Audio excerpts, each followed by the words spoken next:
Telegram channel जो कि India का एक सिनोनिमस प्लेटफॉर्म है जो कि यूज होता है इंडिया में, स्पेशली अगर हम देखें जिस तरीके से व्हाट्सएप की एक बूम हुई थी इसके बाद लास्ट कुछ सालों में, अगर हम देखें 4 से 5 सालों में, टेलीग्राम एक ऐसी एक्टिविटी है, एक ऐसी प्लेटफॉर्म है जो कि इंडिया में सिनोनिमसली यूज होती है। सो हाँ, मैं बात कर रहा हूँ Telegram. There is a possibility कि टेलीग्राम को इंडिया में बैन कर दिया जाए।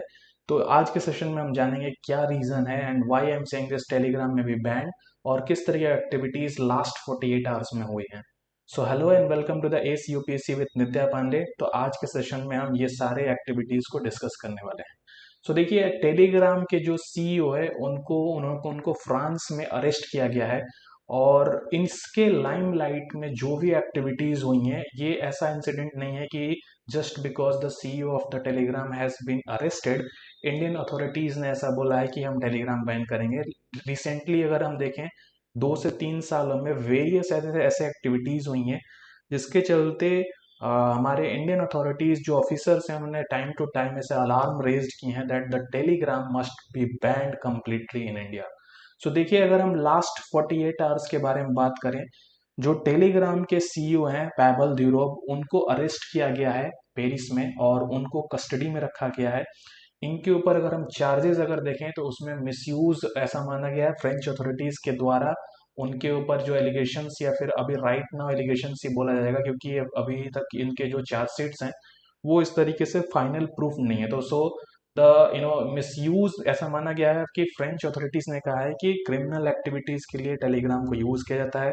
इसके साथ साथ फ्रेंच अथॉरिटीज ने ये भी बोला है कि एक तरीके से ऑर्गेनाइज्ड क्राइम हो, चाहे वो ड्रग ट्रैफिकिंग हो, फ्रॉड हो, साइबर बुलिंग हो, या फिर प्रमोशन ऑफ टेररिज्म है, इन सारे एक्टिविटीज में टेलीग्राम का धड़ल्ले से यूज हो रहा है, जिसके चलते ऐसा बोला जा रहा है कि जो टेलीग्राम है उसको इस फ्रेंच अथॉरिटीज ने एक वार्निंग के साथ उनको अरेस्ट किया है।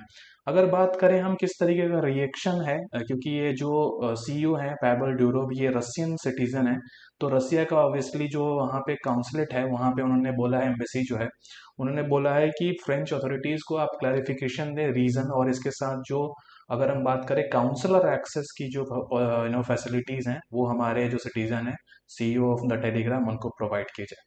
वहीं अगर हम बात करें फ्रांस के प्रेसिडेंट जो मैक्रोन है, उनका ऐसा कहना है कि ये पॉलिटिकल मोटिव नहीं है, so that we have arrested the Telegram CEO just because the judicial investigation was going on. उसके लाइमलाइट में हमने टेलीग्राम के सीईओ को अभी यहाँ पे अरेस्ट किया है। We will ask some questions and how this span out, this will be look forward in the future. अगर हम बात करें इंडिया के कॉन्टेक्स्ट में कि इंडिया क्यों कंसिडर कर रहा है बैन के लिए, देखिए सबसे पहले तो अगर हम देखें, ये मैंने पहले ही बोला कि this is not the first time that India has red flag the issue. So अगर पास्ट में ही हम देखें, इसका एसोसिएशन क्रिमिनल एक्टिविटीज के लिए यूज होते रहा है, और जिसके चलते फाइनेंशियल लॉसेस भी होते हैं सिटीजन्स के। अगर रिसेंटली अगर हम देखें जो यूजीसी नेट की जो कंट्रोवर्सी हुई थी जिसमें कि पेपर लीक हुई थी, उसमें एलिजिबली अगर ये बात किया जाए, इसकी प्रूफ भी है कि this platform has been used to circulate the paper, और जिसके चलते ये पेपर जो है 5,000 से 10,000 और इवन 20,000 में भी सेल हुई थी। ये प्लेटफॉर्म क्योंकि ये इनक्रिप्टेड है, मतलब इनक्रिप्शन का मतलब है कोई भी थर्ड पार्टी इसका यूज, या फिर अगर हम मैसेज एक पर्सन से दूसरे मैसेज को भेज रहे हैं, so there is no third party who can access the message.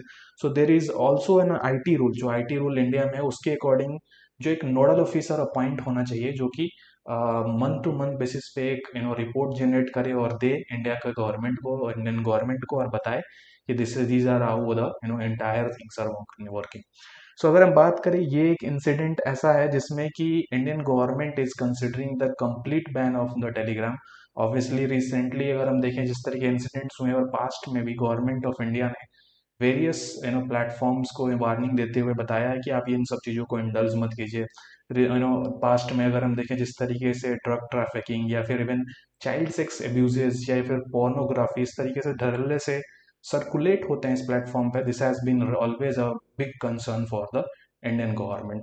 सो आने वाले टाइम में पता चलेगा किस तरीके से ये पूरी जो इंसिडेंट है वो स्पैन होती है एंड स्पैन आउट होती है, and what are the steps that government of India will take, this will know in the future. So that's it for today. If you have any questions or queries related to whatever the you have the problem or you're facing in the preparation, you can always ask.